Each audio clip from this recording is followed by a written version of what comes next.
2026년 6월 12일 오전 11시 평일 한복판의 광화문 광장이 붉은 옷을 입은 사람들로 가득 찼습니다. 무려 1만 4천여 명이었습니다. 정치 얘기가 아닙니다. 출근해야 할 평일 오전인데도 사람들은 일을 미루고 광장으로 모였습니다. 한국인에겐 언제나 그렇듯 익숙한 풍경입니다. 그런데 같은 장면을 본 외국 기자들은 카메라를 좀처럼 내려놓지 못했습니다. 펍에 둘러앉아 보는 영국과도 팬존에 모이는 독일과도 다른 무언가가 있었기 때문입니다. 어제의 1만 4천여 명, 그 숫자의 뿌리를 거슬러 올라가면 훨씬 더 믿기 힘든 장면이 기다리고 있습니다. 26년 북중미 월드컵, 한국이 체코와 맞붙는 날이었습니다. 공교롭게 개막식 첫날에 개최국인 멕시코에 이은 두 번째 경기로 역대 최고로 빠른 본선 조별리그였습니다. 평일 한낮인데도 1만 4천여 명이 모였습니다. 주최 측이 예상한 인원은 6천 명, 2배를 넘긴 숫자였습니다.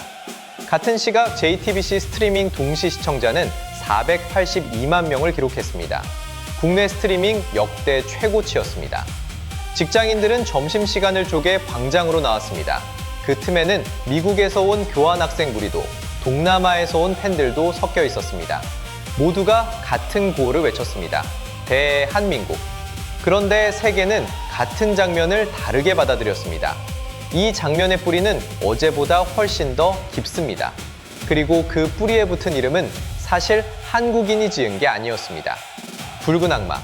그 이름을 처음 입에 올린 건 정작 한국이 아니라 바다 건너편이었습니다. 1983년 멕시코에서 열린 피파 세계 청소년 축구대회, 한국 대표팀이 4강에 올랐습니다.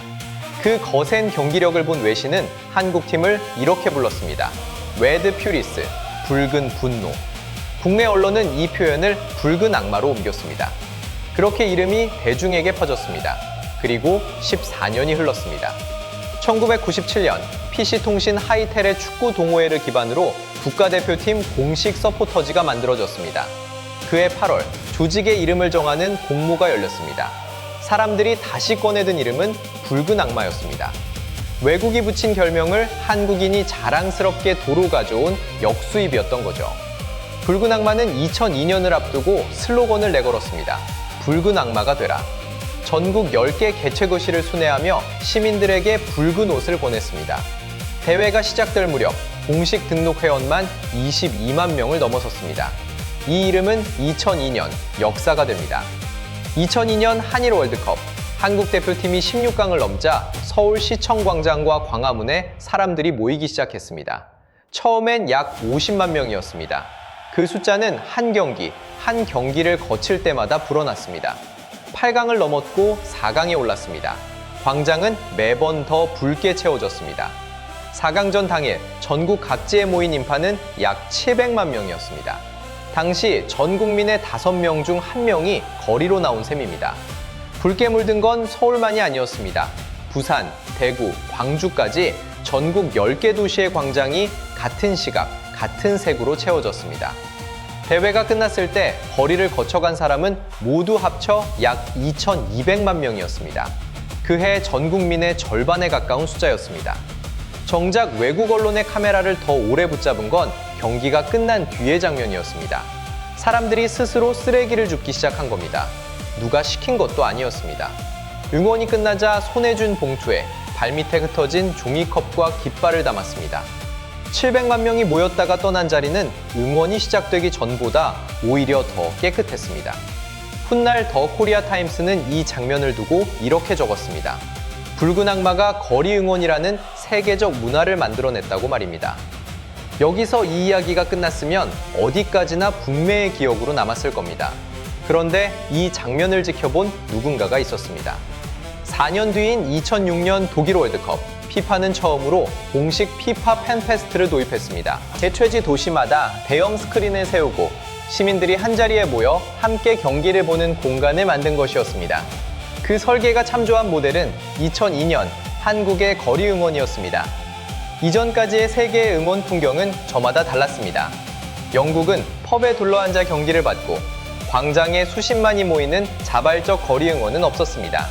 독일은 팬존 중심이었고 2014년 우승 직후 베를린 브란덴부르크 문 앞에 30만 명이 모였지만 그것은 경기 중이 아닌 우승 후의 축제였습니다.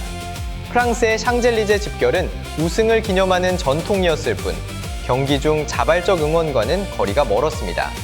브라질은 경기장과 해변의 응원이 뜨거웠지만 한국처럼 전국이 동시에 광장으로 쏟아지는 장면은 아니었습니다. 한국에는 4가지가 한꺼번에 있었습니다. 누가 시키지 않아도 경기 중에 스스로 광장으로 모였습니다. 서울만이 아니라 전국 10개 도시가 같은 시각에 붉게 물들었습니다. 약속한 듯 붉은 옷으로 통일됐고 경기가 끝나면 자기가 머문 자리의 쓰레기를 직접 주워갔습니다. 이 4가지가 동시에 일어난 나라는 세계에 없었습니다. 그리고 이 풍경은 한 번의 사건으로 끝나지 않았습니다. KT는 2001년부터 지금까지 26년 연속으로 광화문 응원을 지원해왔고 2026년에는 그 자리에 AI 기술까지 더해졌습니다. 그렇게 다시 어제 낮 11시에 광화문입니다.